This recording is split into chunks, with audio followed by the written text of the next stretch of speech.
Épître de Jacques, chapitre 5. À vous maintenant, riches, pleurez et gémissez à cause des malheurs qui viendront sur vous. Vos richesses sont pourries, et vos vêtements sont rongés par les teignes. Votre or et votre argent sont rouillés, et leur rouille s'élèvera en témoignage contre vous, et dévorera vos chairs comme un feu. Vous avez amassé des trésors dans les derniers jours. Voici le salaire des ouvriers qui ont moissonné vos champs, et dont vous les avez frustrés cris. Et les cris des moissonneurs sont parvenus jusqu'aux oreilles du Seigneur des armées. Vous avez vécu sur la terre dans les voluptés et dans les délices. Vous avez rassasié vos cœurs au jour du carnage.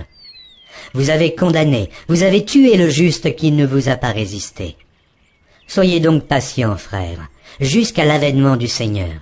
Voici, le laboureur attend le précieux fruit de la terre, prenant patience à son égard, jusqu'à ce qu'il ait reçu les pluies de la première et de l'arrière-saison.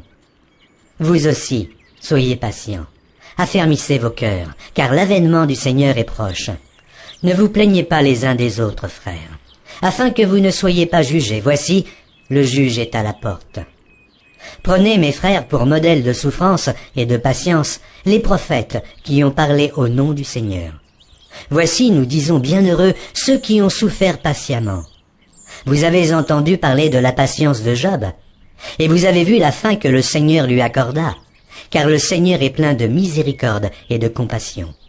Avant toute chose, mes frères, ne jurez ni par le ciel, ni par la terre, ni par aucun autre serment, mais que votre oui soit oui, et que votre non soit non, afin que vous ne tombiez pas sous le jugement. Quelqu'un parmi vous est-il dans la souffrance? Qu'il prie. Quelqu'un est-il dans la joie? Qu'il chante des cantiques. Quelqu'un parmi vous est-il malade? Qu'il appelle les anciens de l'Église, et que les anciens prient pour lui, en loignant d'huile au nom du Seigneur. La prière de la foi sauvera le malade, et le Seigneur le relèvera, et s'il a commis des péchés, il lui sera pardonné. Confessez donc vos péchés les uns aux autres, et priez les uns pour les autres, afin que vous soyez guéris. La prière fervente du juste a une grande efficacité. Élie était un homme de la même nature que nous. Il pria avec instance pour qu'il ne plût point, et il ne tomba point de pluie sur la terre pendant 3 ans et 6 mois. Puis il pria de nouveau, et le ciel donna la pluie, et la terre produisit son fruit.